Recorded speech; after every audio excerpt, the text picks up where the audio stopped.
கால் நகங்கள் உடைந்து போவது அப்படிங்கிறது வெறும் ஃபங்கஸ்னால மட்டும் கிடையாது. நமக்கு உடலுக்கு தேவையான ஜிங்க் கன்டென்ட் இருக்கக்கூடிய ஃபுட் வந்து ரொம்ப அவசியம்.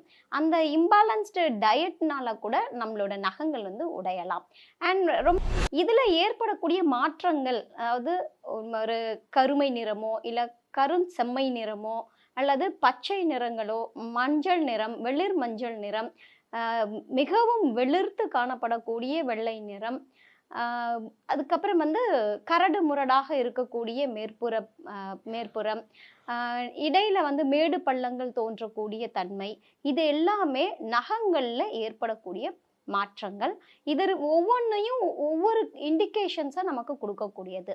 அதாவது நக நகத்தில் ஏற்படக்கூடிய நிற மாற்றங்கள், லிவர் சார்ந்து, கண் சார்ந்து, உடல் உஷ்ண நிலை சார்ந்து வரக்கூடிய நோய்களை நமக்கு உணர்த்தக்கூடிய ஒரு தன்மைக்கு, சதையோட தன்மையிலிருந்து நீண்டு போயிடுறது.